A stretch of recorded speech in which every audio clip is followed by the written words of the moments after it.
Good evening and welcome to another exciting episode of the Big Ten Mafia here on the College Football Mafia Network. I'm your special guest host, Moen, filling in for Sergeant Pickles, who I now understand has joined the Utah State.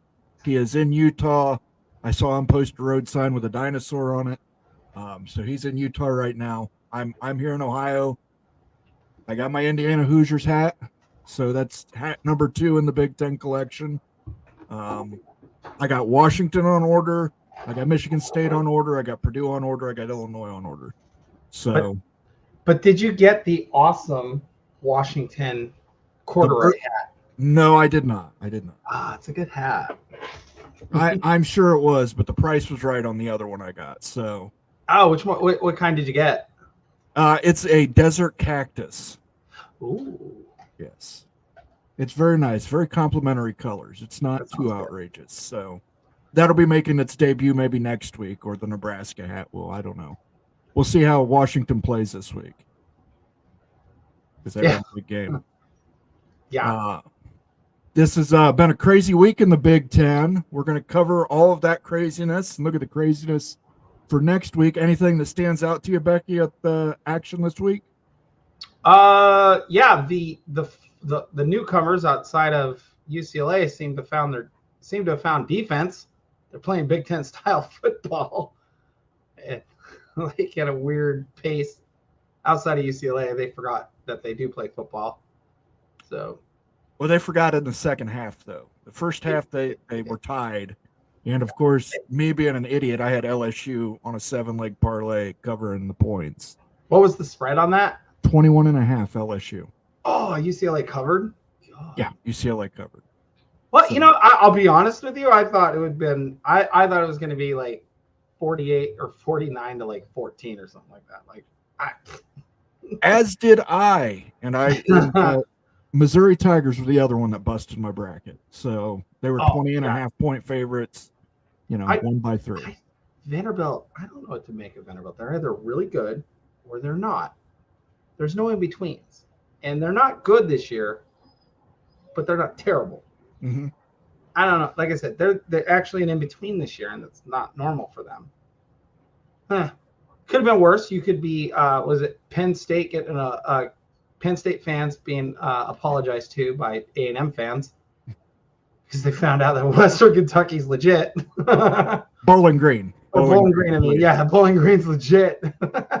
They're like, oops, we're sorry, guys. You were right. This team can play football. Yeah. Don't sleep on those MAC teams, people. Those MAC teams got some knockout power to them. We got a super chat here from Ricky Tungate. Mr. Buckeye, the hat looks great on you. Go Hoosiers. I actually got a 2-for-1 on this one, Ricky. I've got another Indiana hat. It's more of a stylized Indiana. Kind of looks like the old Cleveland Indians logo. That's why I got it. I like this one. I like that it spells out Indiana and it spells out Hoosiers. So this was one of the easier ones for me to pick out. Thank you for the super chat, dude. Much appreciated. Yes, I'll give you a little clap, a little cheer. And I will say go Hoosiers. We're going to have a discussion later on in the show about the new kids on the block possibly being Illinois, the Hoosiers, and the Scarlet Knights of Rutgers. I mean the JMU Hoosiers. They, we won't even get into JMU. Well, we don't have to. They're playing for Indiana. Yeah. We're going to take a look here at the games from last week and kind of break them down for you guys. Let's say hi to some people in chat real quick. Daniel Gygax is here. Good to see you, Daniel Gygax. Big win for West Virginia this week. And I did have them in that parlay, but again, any Tiger from the SEC conference screwed me. It was Missouri and LSU. The Clemson Tigers did me right. Bob Swanger says, hello, everyone. Good to see you, Bob. Illini Ted. Ted, you're going to like my new Illini hat. It's got the Shield logo on it. I think you'll like it a lot. The Shield logo? The Shield logo, yes. Is that the big round one with the chief or whatever? No, it's I don't know what you would call that shape, but it's got the big eye and it's got the striping and everything. I'll wear it on the stream one of these Big Ten Mafia shows. Okay. I wanted to get the Illinois one. I could not find it in orange. Ooh, Absolutely could not Illinois and find. I just orange. wanted the one with the Illinois and the line. Couldn't find it in orange. So Yeah, I swear to God, they're always in like blue. they're in blue. That's Always exactly. in blue, and I'm like, And I the wanted orange it would in look orange. really Yeah. good with a blue eye instead. That would look really nice. Yeah. That's why I ended up getting an orange hat. Shronsky says, "Hi everyone. I hope your teams had a winning weekend. Mine did. Yours did. Mine did. Just none of the people I bet on money on. Should have been on us." Sergeant Pickles is here. Good evening from the Wyoming-Utah border. Appreciate the hard work, guys. Thank you so much, Pickles. Hope you're enjoying that road trip vacation, roughing it out there in the American West. We miss you. Maybe. Yep. He'll be back not next week, but the following week, I believe.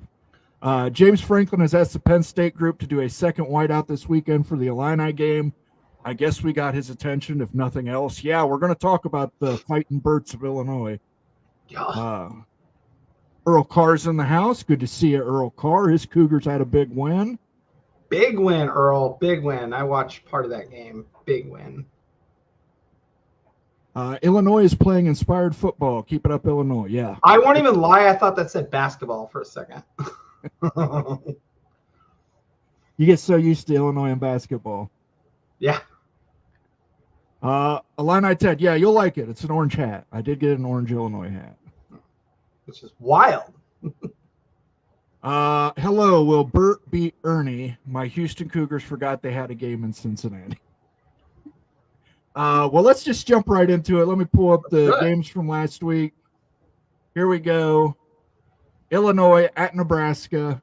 One person in our pool picked Illinois, and that was Sergeant Pickles. The rest of us all had Nebraska winning and covering this game. This game was at Memorial Stadium in Nebraska. Illinois went in there, threw a game-winning touchdown in the fourth quarter from Luke Altmaier. So, big win for Burt. Big win for the Fighting Illini. He's shown that he has rebuilt that program. They were about as dead as any program in the Big Ten, I think, could get. And they really, once they got rid of Lovie Smith and got Burt up there, he started coaching Big Ten football. And he's winning on the basics. He's short passes, runs, solid defense. I was really impressed with Illinois. And I think, they might be for real. They're going to be a tough out in the Big Ten this year for anybody playing them. How good would the Big Ten West have been this year? It would have been better. It would have been better. Iowa, Minnesota is still out there. Wisconsin, unfortunately, hasn't really shown up yet. So they showed up for a quarter versus Alabama. Yeah, that's exactly right. Marshall, Ohio State. This game was close early, but Ohio State had too much talent for them. Ohio State's got some special teams problems. That's the biggest thing I took away from this. Yeah.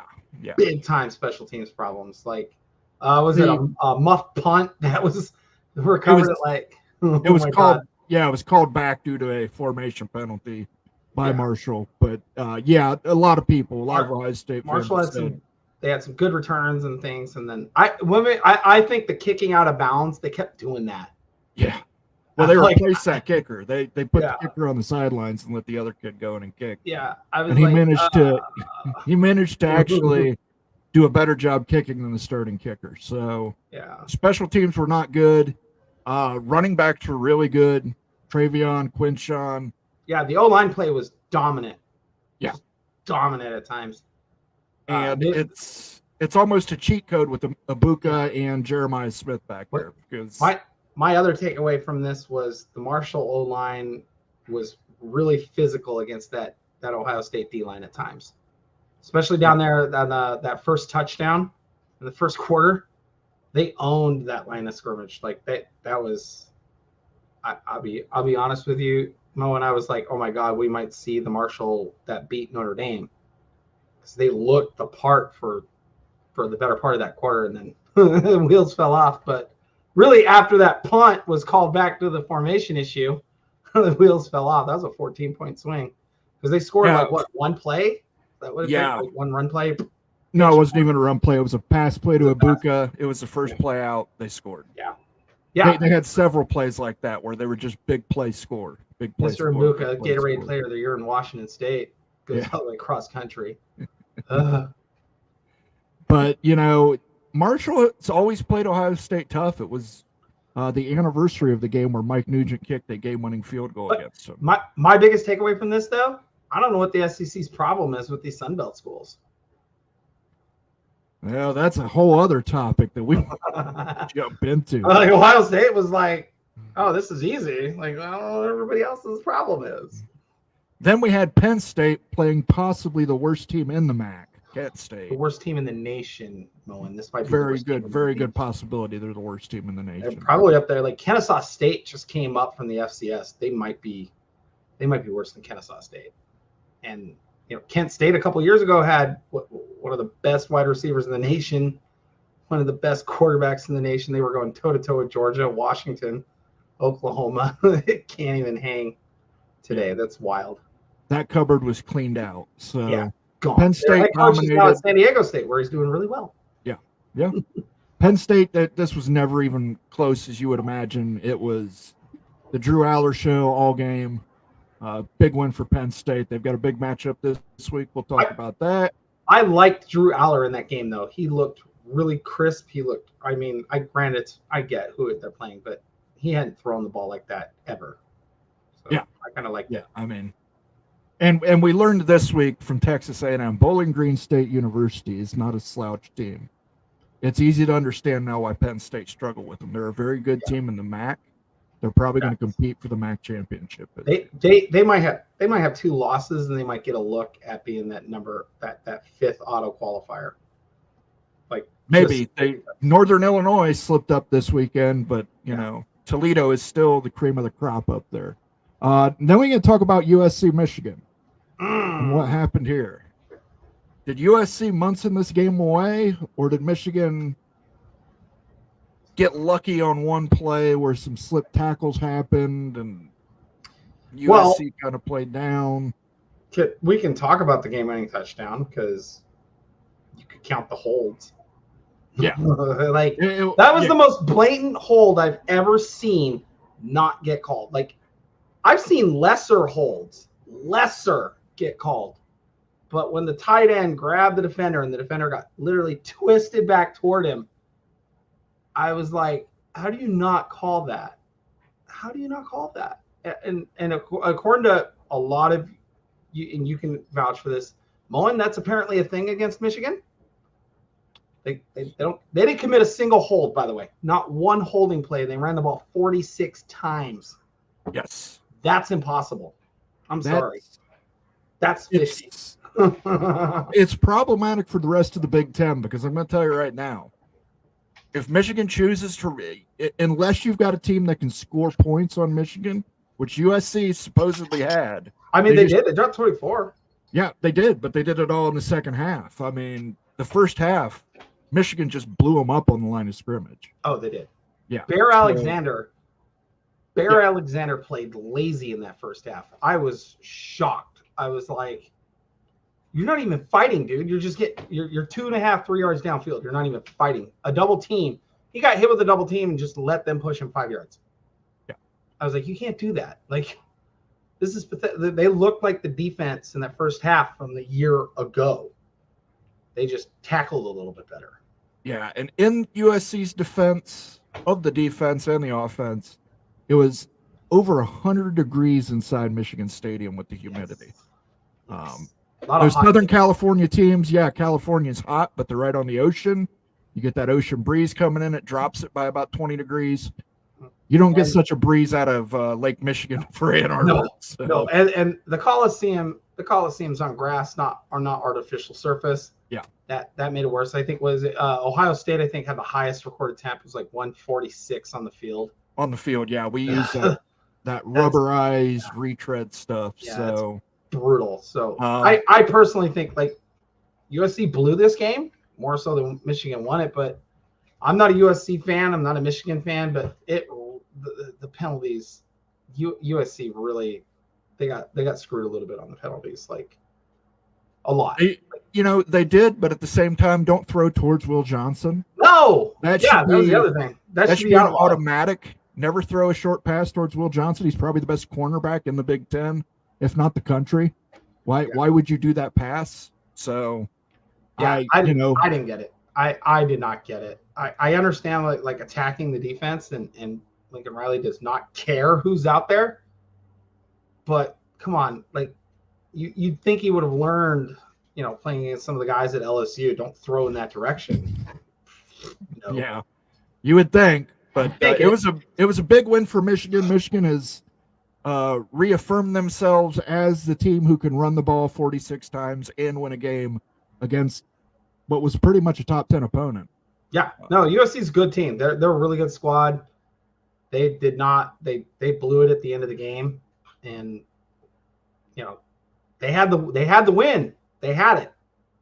They let it slip through. So that's really, there's a lot of things that you can take away from this game that they screwed up, and that's more, forget the penalties and all that. Michigan should have been called for a hold. Okay, well, you can go back and find 3 plays where USC should have had a guy wide open and didn't block well. It's all around bad. So yeah, but Michigan great performance for Michigan though. I mean, I did like the quarterback play. The quarterback play was 100 times better. That other kid played, USC blows them out. 24/7 kind of game. Warren was a obvious mistake there. Now we get to LSU, who played football for a half this week. Congratulations, UCLA. They found defense in the Bayou. I don't know where that UCLA team was the last game or the game before that or the Hawaii game.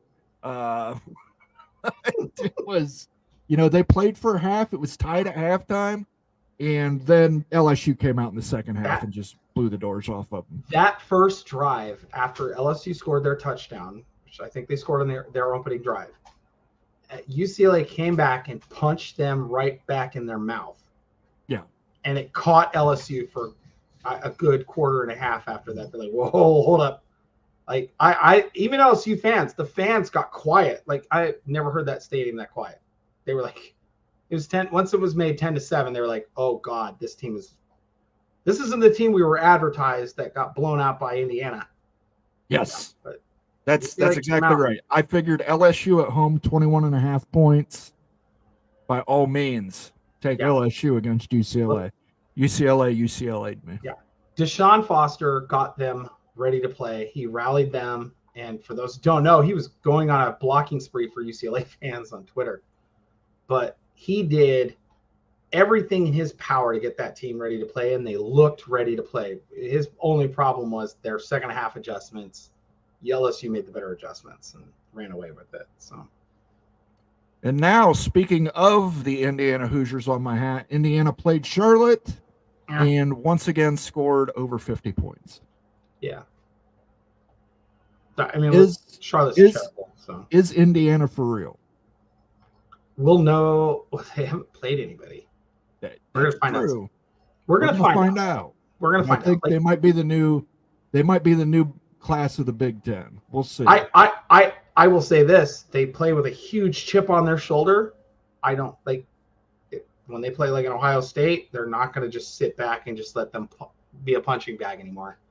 Those are the kids. A lot of those players played at JMU. A lot of them played a lot of other places. That coaching staff can prepare. Like I think that coaching staff is really, really good. Like how that coaching staff stayed underrated as long as it did, I don't know. But they are really, really good. Yeah, it's very surprising that Indiana is actually getting fans in there to Bloomington. A lot of times you would see empty spots in the stadium. Now they're packing that house up there. So Bloomington might become a more difficult place to play in. And they should. Indiana fans should be proud. Like this team is good. I don't know how good because they haven't played like a great team. The best team they played was UCLA, but we'll find out. They're going to knock somebody off. They play Maryland. I think it's Maryland this week. So yes, yeah. You're going to get a matchup of Maryland and Indiana. I think that's at Maryland as well. It's at Maryland, yeah, and they basically got a week off playing Villanova. So, and then the mighty Rutgers Scarlet Knights, who Nate was admonishing me about on Friday night, saying that I've talked them up far too much, and he was taking Virginia Tech. This game was not even close. Don't pay attention to that final score. No. They gave up 16 points in like the last 10 minutes of the game. Yeah. They This were game dominant. everything I saw with it was just Rutgers. They're a really good football program. Like Virginia Tech's not that great, but they're good. But this is not the same old Rutgers who's just going to sit back and just hand the ball off 52 times to their great running back. No, they can throw it this year. And I don't know what. We're going to talk to Greg. I don't understand. The Greek rifle is suddenly the Greek rifle again. He's suddenly the Greek rifle.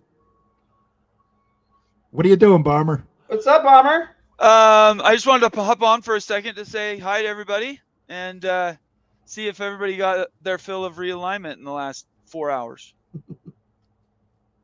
I did. It's what a saga. My phone's finally quiet. It's great. How are you guys doing? How was your weekends? Good. We're just getting ready to talk about the game I went to. Let's talk Washington, University of Washington. Let's get Nate to acknowledge Rutgers. Acknowledge Rutgers. Oh, okay. Let's see the figure. You gotta do it like the tribal chief. I was wrong. Right there. I was wrong. Rutgers maybe has the team this year. Maybe. They beat the spread this last weekend, won a big game. Just remember, good teams win, great teams cover. Well, we'll see. It wasn't what I expected. I'll just put it that way. Yeah.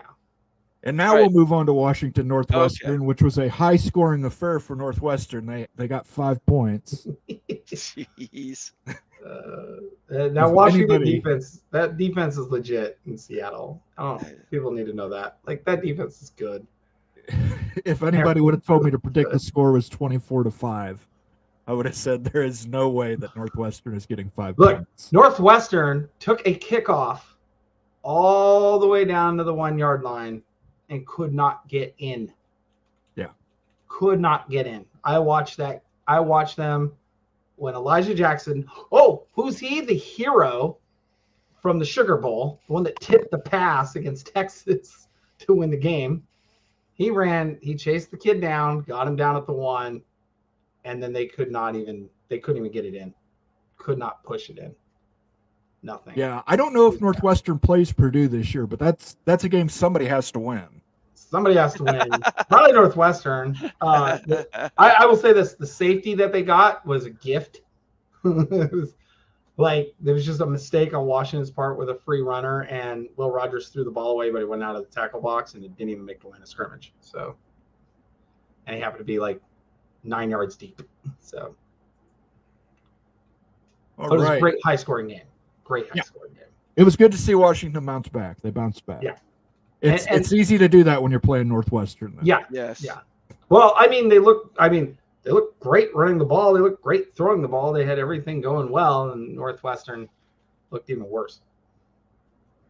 And then we can move on to Iowa, Minnesota, that blew our 3-leg parlay. Which pisses me off. First team to do it. It doesn't matter. The third leg of our parlay busted too, Bomber. Yeah, but I know. Iowa, Minnesota, for some reason, Minnesota just didn't show up in the second half. I don't know. It was halftime. I said we're at 21 points. We needed it to be 36 or less. And in the second half, Iowa just goes off. That's because Minnesota forgot they had to play defense still. Yeah. For a quarter. For 1 quarter. This was a tough game to watch, especially in the second half. Unless you were an Iowa fan. I mean, if you were an Iowa fan, you were loving it. You had some offense there. Good deal. Congratulations to Iowa. Floyd of Rosedale is back in Iowa.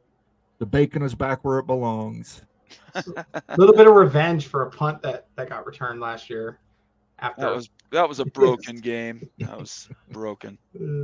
Didn't stop him from taking that pig, though. No, it did not. Boston College played Michigan State. I actually watched this game. And that kid from Michigan State is either a genius or an idiot. It depends on which side of the coin you flip and which play. There were times he looked like a world beater out there. And there were times where he just looked like the biggest dumbass on the field with some of these plays. And I can't blame it on the coach because these are plays that he is creating from broken plays. Michigan State absolutely should have won this game. Should have won this game. There's no excuse for them not winning this game. The quarterback play is terrible at Michigan State. Like, you say that, but then he does these fantastic. He's almost like Cam Ward. He'll do these Cam Ward type plays, and then the next play he'll be like, "Well, where was the guy who just made that incredible play?" yeah, I don't understand. Like, I watched him the very first week, and I was like, "Oh man, he looks terrible." It was probably just nerves. No, it's pretty much every single game. This is what he is.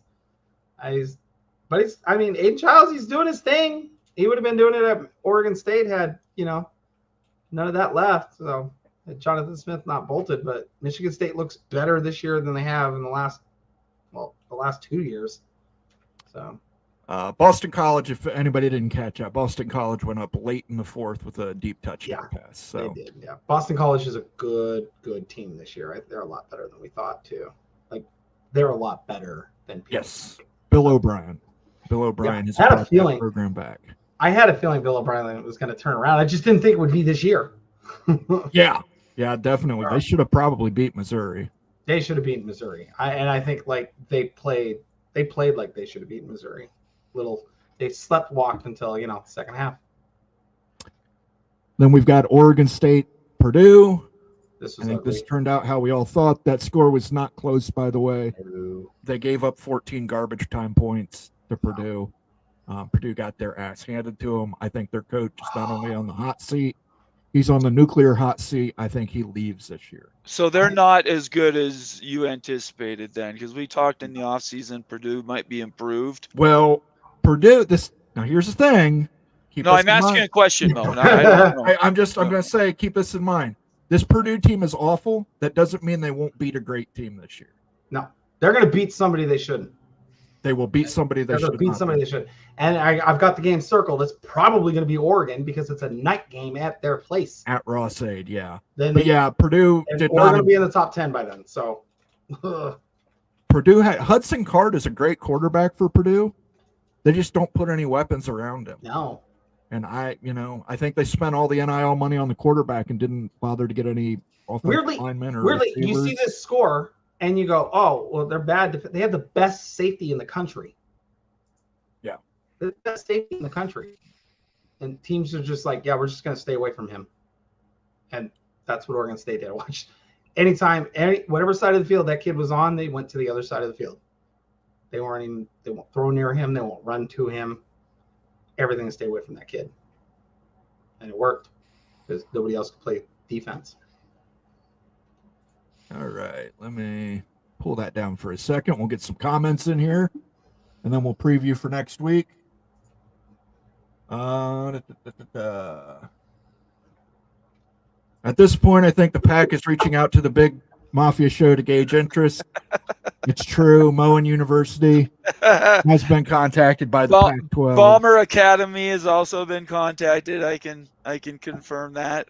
I'm considering though. I'm on the fence. I can't say Northwestern University College of Southwest Pennsylvania, Miami of Ohio, Southeast Oklahoma. There you University. Go. Yeah. In California has not been asked yet either. Where this has become madness is you're talking about now Montana State, you're talking New Mexico State, they are going so deep to the well. It's a disaster. That's all. I know things that I shouldn't know, and I'm like, why are we doing this? I'll be blunt. UTEP, you're going to be on the clock.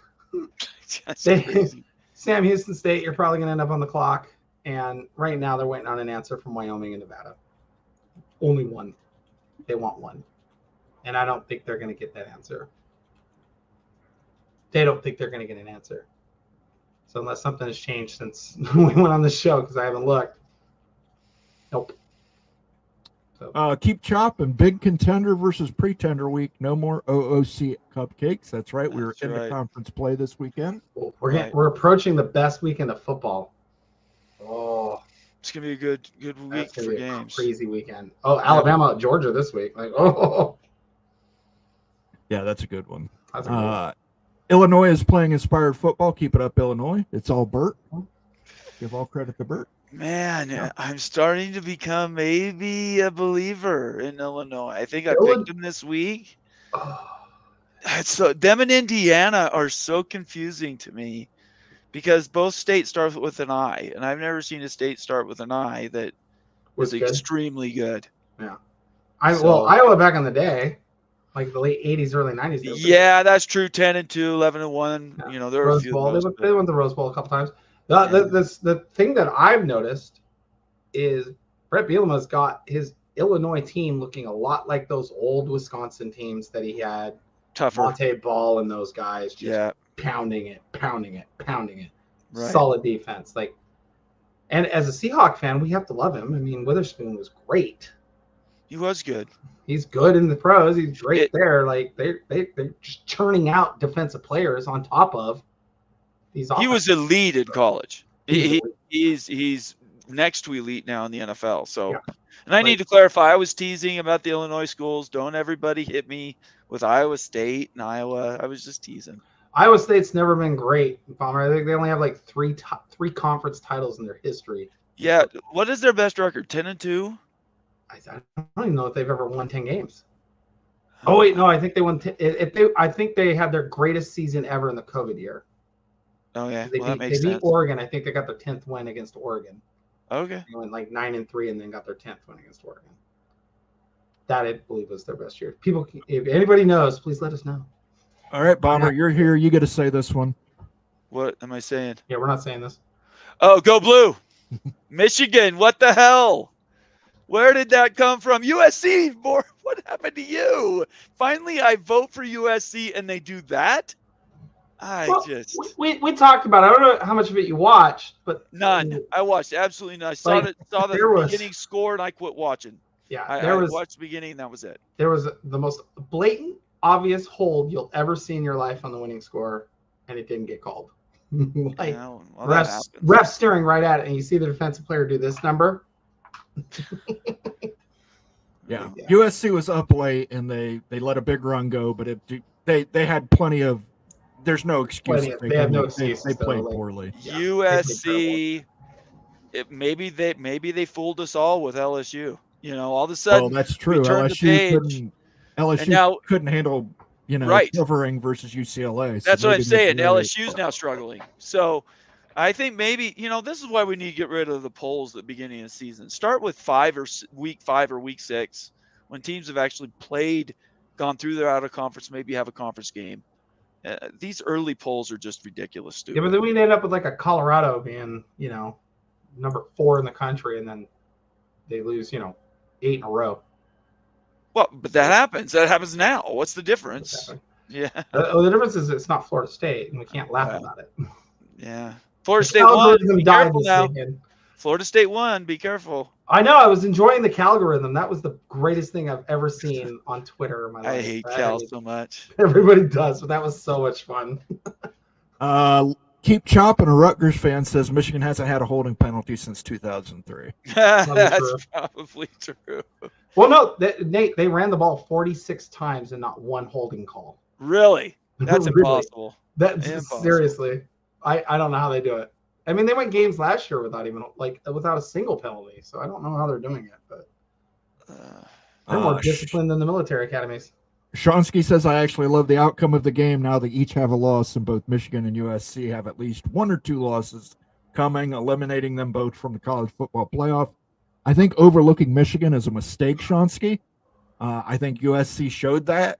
If you go in there expecting to beat Michigan instead of preparing to beat Michigan, you're probably going to get beat. Yeah. I mean, I'm hoping to watch Michigan in person in 2 weeks. So you're going to that game, huh? I'm trying.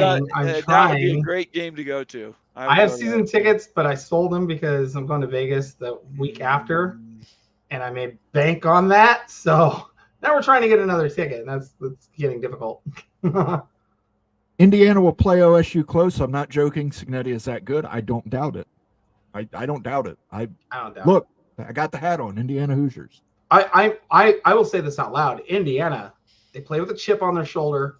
They play to win the game. They're not playing to just hang with you. They are playing to beat you. Like, I watched that entire game against UCLA start to finish, and I didn't see the Indiana Bowl. They just beat the brakes off of them. Maryland plays at IU, so they'll actually be in Bloomington this week. So Ricky will be there. There you go. Cheer your head off, Ricky. It's still going to be a good game. This is their first true test. Yeah, Maryland's not great, but they played better than some. They're not awful. Better than the teams they have played. They've got a bad loss, so they did lose to Michigan State. They did lose to Michigan State, but it's Michigan State. Northwestern proving that you can take the team out of the Big West, but you can't take the Big West out of the team. Hey, Illinois. My favorite was the student section because we do Captain Husky, like it's just a cheer. A guy comes out like dressed like a superhero. It's like a tradition since the 70s. But they held up the sign that he tore through, said, welcome to the real Northwest. Hummus Hero says Iowa owns the pig again. Woohoo.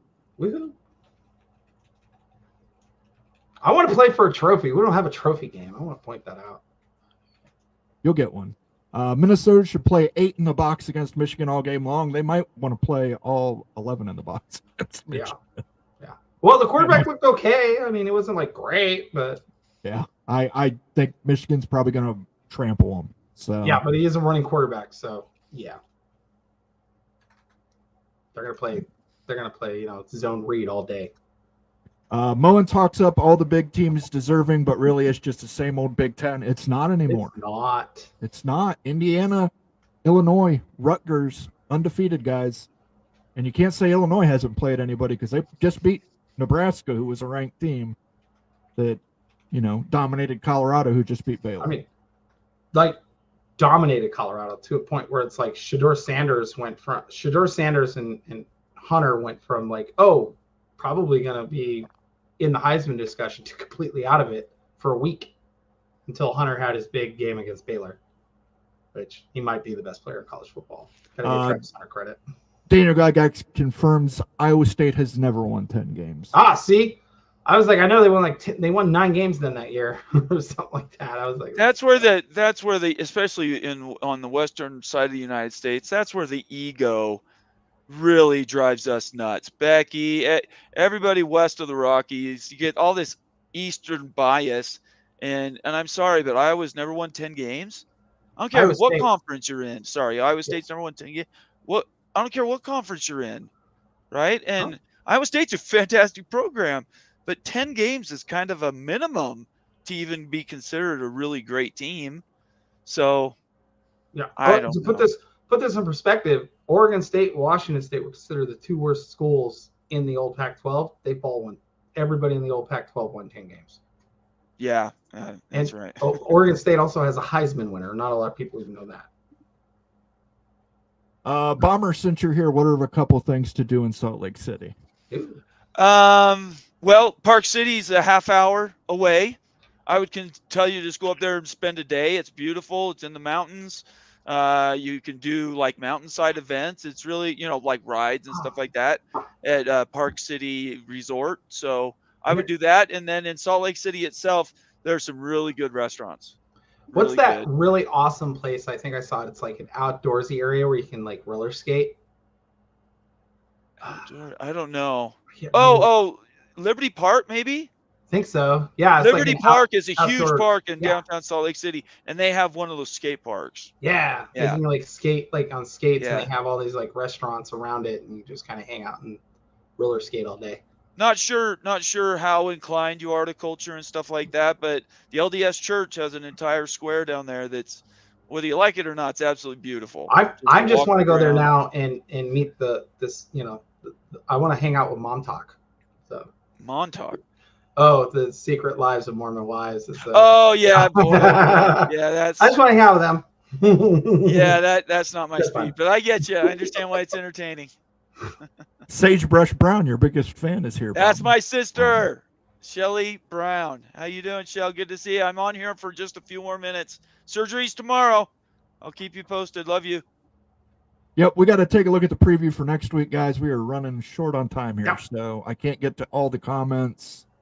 I do want to get a look at next week's games, give you guys all prep. Washington travels to Piscataway, New Jersey on Friday night, 8 p.m.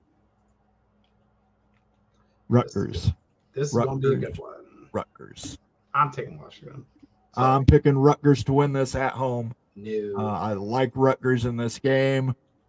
Two great running backs. I think you're going to see a lot of rushing in this game. Should be really fun to watch. Yeah, you're going to see really good defense. You're going to see really good running games. And I just think Washington has the better receivers and the better quarterback. Ohio State opens up at Michigan State, East Lansing, Michigan. This one's on Peacock. Yeah, good. This is going to be a blowout. Yeah. This should be an Ohio State win, but I never trust Ohio State fully this early in the season. Well, you're a Buckeye, so I get it. Well, that's one of the running jokes here is that nobody hates the Ohio State Buckeyes more than Ohio State Buckeye fans. They were, you have a 49-14 win and you're on Twitter complaining about the first quarter. I mean, I'm a Mariner fan. I get it. Yeah. To be a Mariner fan is to be Sisyphus. Bomber and I are just like gluttons for the pain of baseball right now. Yeah, it's ugly. Then we've got Minnesota traveling to Ann Arbor. That's a noon game. I think this is obvious. Michigan is going to trample all over Minnesota. Yeah. This is going to be a blowout. I don't see Minnesota has nowhere near the level of talent that they need to compete against a school like Michigan. There's no offense to keep up with Michigan. Didn't Greg say they were supposed to be good this year, though? Yeah, but he said that last year too, Bomber, and the year before. Well, he said that. Well, in his defense, he said that the Greek rifle would save them. But he said, I'm currently saving Rutgers. So. Yes. Oh, okay. All right. Yes. He went from the Greek rifle to the Greek squirt gun, and then he went to Rutgers, and he became a winner. Okay. Yeah. Then we have the Maryland Terrapins squaring off against those Indiana Hoosiers who are averaging, I think, 56 points a game. Yeah. This one's hard to figure out if Maryland's defense can, hold Indiana. But it's also questionable whether Indiana's defense can hang with Maryland because Maryland does have a pretty decent passing attack. They just don't score. I don't know what to make of Maryland. They just don't score enough to I got Indiana, but only because Indiana's just I trust that they can score. I think Indiana and Illinois both win. You think? Okay. Well, all right. Indiana, that is my pick. I think Indiana wins this game. But I think it's going to be close. I don't think it's going to be a blowout this week for them. Well, there's a blowout. Nebraska gets to bounce back as they travel to Purdue. I don't see any way that Nebraska loses this game. Nope. If Nebraska loses this game, I'll be shocked. I don't know what Nebraska is anymore. Here I put all my faith behind them, and they go and probably play the worst game I've seen them play in years. It was so bad. Yeah, but that might be a combination of bad play, but you got to give Illinois' defense is good. Illinois is good, but they're at home. They have everything to play for, national attention, and they just lay a giant egg. It was not good. They're not ready for the big evidently eyeballs anymore. Evidently. Then USC gets their second showing on CBS when Wisconsin Badgers travel to the Coliseum in Los Angeles. Well, USC is going to blow them out. You would hope. Are they? Oh yeah. I don't know. I don't trust USC either. Wisconsin's on their quarterback's out. He's done for the year. Okay. On the backup. He didn't look good against Alabama, but I mean, it is Alabama. Right. No, I mean USC's gonna blow the pants off them. I don't. Okay. Sorry. Then your team might let them score, but they're gonna probably drop 50 on them. Here's the Big Ten matchup of the week: Illinois, the Fighting Birds, at Penn State at night. James Franklin has requested the fans to wear white. It is not technically a whiteout, but it is a faux whiteout. They're going to wear white. Big game. Is Illinois for real? Now remember, we're only a couple years removed from Illinois taking Penn State to that 9 overtime game and winning. Which changed the overtime rules in college football. That's why I think it was great that Penn State got to rest last week, where Illinois had to play a whole game. But I will say come out rusty. I will say this: Penn State's not going to be able to run the ball well. So can Drew Aller throw the football? We're going to find out if he can throw the football. This is the game we're going to know if he can throw. So I took Penn State, but only because it's home. I would have taken Illinois if it was in Illinois. Same. And I was like, that spread being. No, I might be wrong. Did I take Illinois, Moen? Let me look really quick. I could be wrong. I can't remember, actually. And then last matchup is Oregon travels to UCLA to play in the Rose Bowl. Thank God it's on 11 p.m. Eastern because I did take Illinois. Yeah, that's right. Oregon. I will be surprised if Oregon doesn't drop 60 on UCLA. Yeah. I think if UCLA wants to show that they want to really be a Big Ten team, they need to go out there and upset Oregon. Yeah. They are so bad. They're bad. UCLA is worse than bad. They are the worst. They're arguably the worst team in the Big Ten. I think Purdue out. I think Purdue is the worst. No, Purdue's by far the worst team. Purdue's by far the worst team, but UCLA. I'll say this: Purdue's not going to hang with that LSU squad like UCLA did for a half. UCLA they don't have the bodies. They don't have the bodies to do this, and they don't have great quarterback play. Garbers is not the answer at UCLA. I think they need to move on from him, but that's me. So I think everybody agrees that Oregon's going to pretty handily beat UCLA. Oregon's going to run the ball down their throat. So what's the point spread? 24? 24. That might be low. That's what we're saying. Oregon's going to run the ball right down their throat, though. Right down it. Oregon will probably hit the over-under on their own. All right. Moen, keep that $20 I sent you and put it into another parlay. Yeah, let's stop. Moen's not doing that. Moen is not running an illegal bookmaking operation. I would like Moen to lay a parlay that BYU wins by 40 points and Oregon wins. Doing prop bets now? Bummer. Oh my God. Oh, once you're in it, you can't let go. I know that about sports betting. It's a joke. You don't want to do it. It makes it exciting if you set a limit. People, I have a $50 limit a week. I like to play funny parlays. I will go a 7-leg parlay, an 8-leg parlay, a 9-leg parlay. Oh, and that's ballsy. That's ballsy. You're right, but it's $5 to win $1,800. Yeah, you got nothing to lose. You got nothing to lose. Yeah. And sometimes they hit. So yeah, I don't care. I think it's just funny that people look at that stuff and they won't care about the game at all, but they'll care if they got 2 first downs in the first quarter. I mean, it's the craziest stuff people will bet on. Athletic betting is just the worst. It is. I'm sorry. I'm looking at the Monday night scores. I was like, oh, it's 7-7 Bengals and Commanders. That's a bad game. I have the Bengals at 7.5. Listen to you. Moen isn't sport betting legal in Ohio. It is, but you can't take money from other people out of state and place bets for them, which is why I don't do that.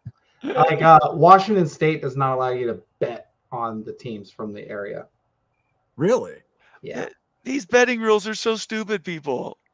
You can't go, and you can only do it at the Native American casinos. That's it. It's the stupidest thing in the world. But they don't allow you to place bets on the local teams. It prevents problems, as we've seen. But you also can't use apps and things like that, which is stupid too. Sagebrush Brown says Washington team fans, no pain, no gain. That's facts. Facts. We have been hardened by nothing but terrible stuff over the years. We might get our Sonics back.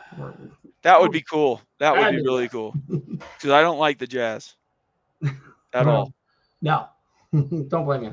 I don't like the Trailblazers, but that's all I've had to watch. I hate them. Clay Johansson's wife wants to see the churches.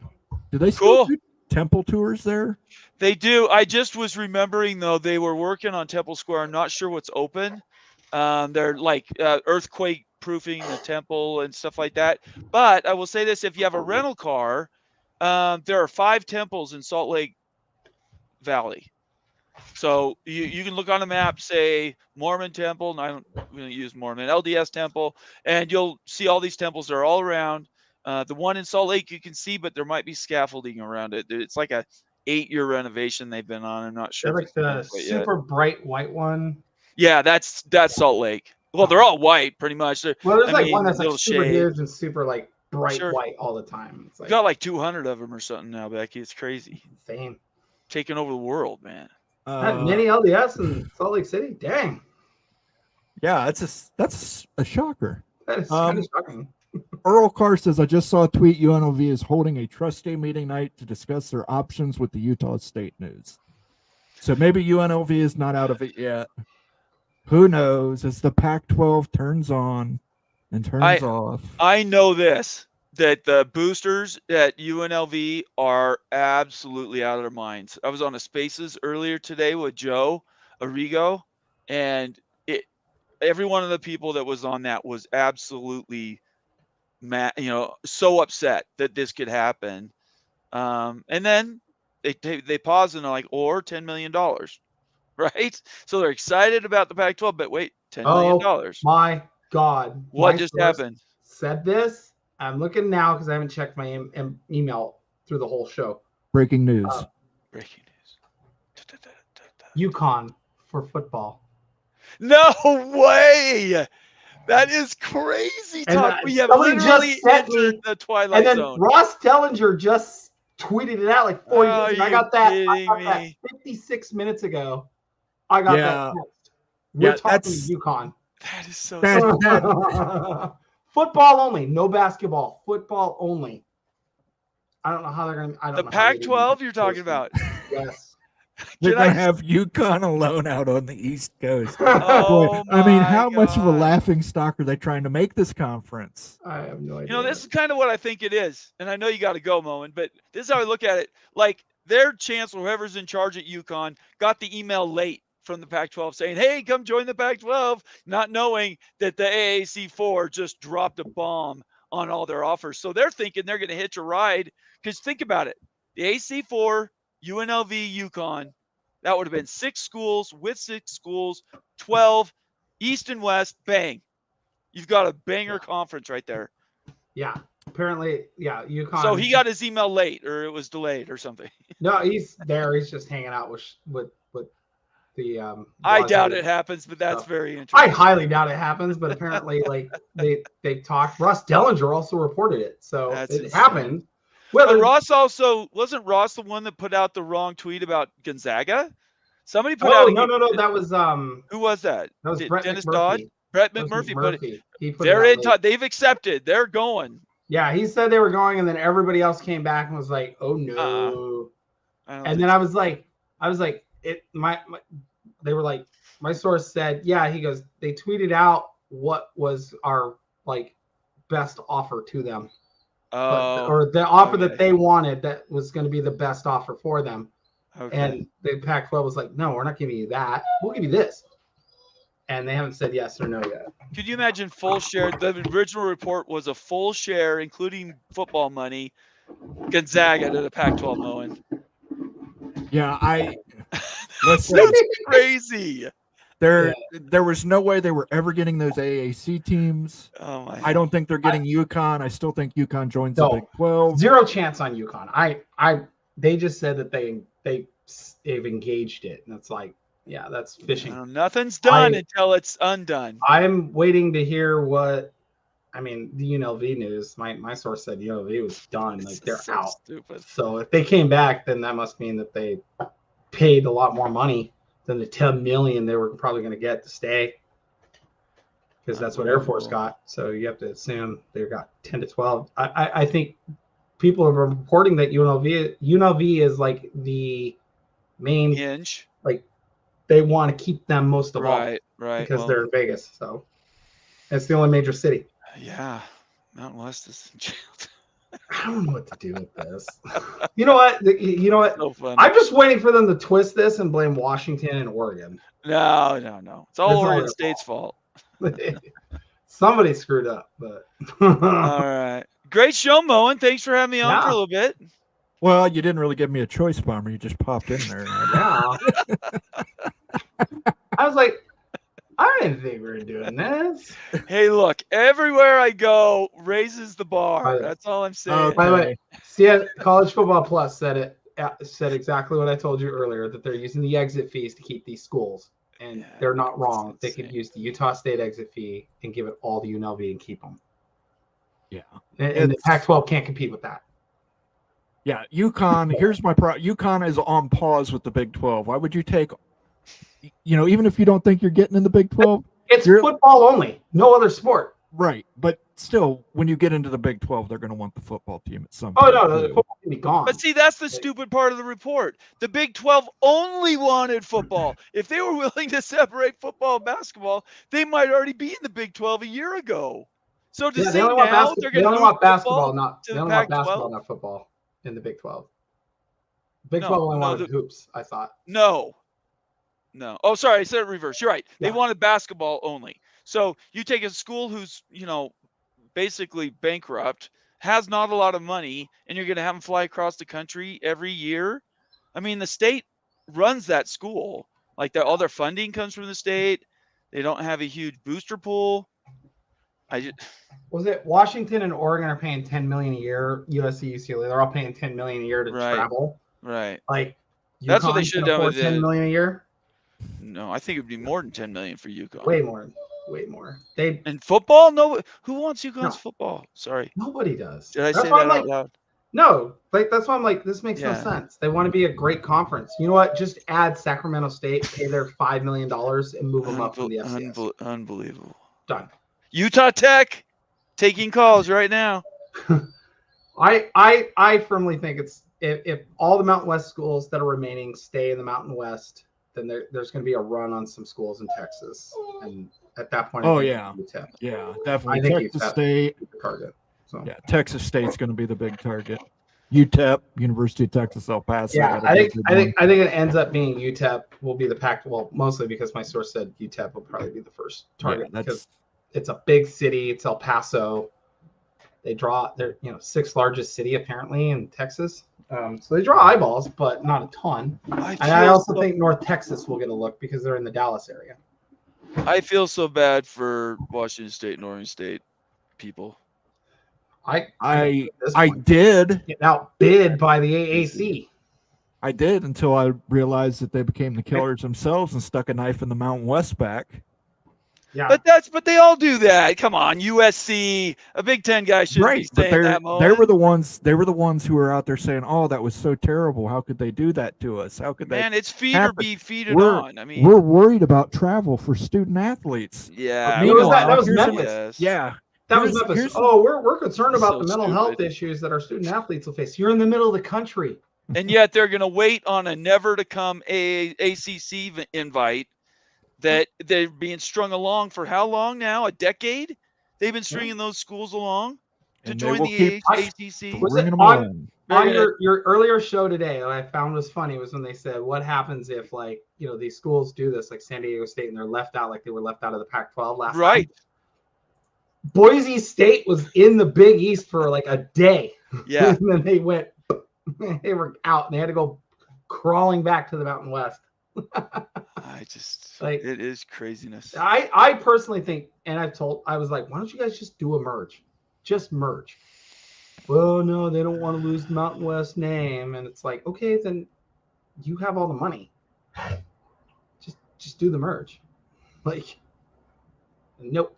So none of it makes any sense. But the funny part is both conferences only have 7 schools right now. Good luck. All right, Moen, any advice for taking stuff to the hospital? Make sure you bring a phone charger. Okay. You got a phone charger. It's always cold in those rooms too. It always is, but you can get a heated blanket. Just ask them for a heated blanket. Yeah, but I'm talking about I'm going to be there 2 days. So they'll bring you a heated blanket. Warm blankets. Ask them if, before you go into surgery, ask them if they have the little heater that they can put underneath the blanket. Oh, I've never heard of that. They can pump warm air. They have them here in Seattle when I had my surgery. Okay. They just stuck it in, and I did it with Swedish here in Washington. Right. That's where I had my bone marrow transplant. Yeah. Swedish. So it's Providence. So they just stuck the heater into the under the blanket. Okay. And then when I had surgery in Portland, they hooked the hose up to my gown. Oh, okay. And pumped it in through the gown, so it's like warm air. just ask them. But you can definitely get like when my mom had heart surgery and that they gave her warm blankets as often as she wanted. Okay. Yeah, they usually have a spot on the floor that contains warm blankets. Okay. That are preheated blankets that they'll bring into you. You want to make sure when they put the leg pumpers on you that they throw the cord over. That way you can get off the bed to pee. Okay. Okay. Because if not, you will not be able to pee, and you will have to call a nurse while holding your penis, and it's not fun. Look, I did this 30 some odd years ago, and it was even worse than you're describing. I'd hope it had gotten better. I can tell you something that got worse for me. I was in there and I got fever one time, and because my immune system was so suppressed. Right. And a nurse came in and lifted up my gown and lifted up my scrotum and threw ice underneath my testicles. Nice. Yeah, without cool you off. Without warning. Sounds like it. That's just like exactly. First time of the night I'd seen her, she just walked in and said hello, and just gave me no warning, didn't let me give a little pull on it to make it look a little better. Oh my gosh. Just lifted it up and slapped 2 bags of ice underneath there. I about hit the roof. She said, well, you have a fever. What have the other nurses been doing? I said, they gave me Tylenol for Christ's sake. Now you guys, Mo, and you can say, you know what it's like when women go in to see their gyno and the little thing goes in because it's ice cold. Yeah. No warning. It just goes All in. right. We went a little farther than I was expecting. I was looking for a little advice. I had to. Oh, no. But I'll say this, though, Barbara. Like, ask for as many heated blankets as you can. Okay. See it, bring yourself. You can bring your own blanket, too. Right, I've got one. I've got one of those heavy weighted blankets. And then if you can, ask for the socks and stuff. Ask them if they can change your socks. Okay, all right. Sometimes the floor makes them cold, so just ask for socks because they can heat the socks up too. All I remember are 2 things: it's always cold, and every 4 hours they wake you up. Those are the only 2 things I remember. Yeah, that's going to happen. That's gonna happen. Yeah, and I think the waking up part is probably the worst part of the whole experience, to be honest. You can ask them for morphine. There's this drug called morphine that's really good. Yes, I understand. I understand. I'm allergic to morphine, so I don't even know what I get. I just get something else. I get straight morphine. Then you can also ask them for an anxiety pill. They'll give you anti-anxiety medication. I'm probably gonna need that. Yeah. Little Ativan, it'll knock you out. You'll be fine. And if you feel a little nauseous, don't be afraid to ask for something for the nausea. They can give you a little pill that can dissolve and stuff that'll get rid of it in 30 all right seconds. That sounds great. Thank you. And the most important thing you got to bring there, Bomber, what? Positive mental attitude. And know that we're all pulling for you. Yes. I'm hoping nobody lifts your scrotum up and throws ice under it. Me too. That's about the nicest thing I can say. I'm just hoping that they don't, that when they wake you up in the middle of the night that they're nice about it. And they're not going to put ice underneath your scrotum. Yeah, I hope that doesn't happen too. At 2 a.m. I appreciate it, guys. Thank you very much. Thanks for everybody watching. Yep, we're going to take it out with that heartwarming sentiment. We will. I feel very out of place. This is a weird compliment. Myself and you will be here tomorrow at 8 p.m. for the Big 12 Mafia show. We will see you guys then. Thanks to everybody who tuned in tonight. Thank you, Ricky Tungate, for the super chat. It was much appreciated. Sir. Thank you. Everybody, peace out. Have a good evening. Peace. Bye.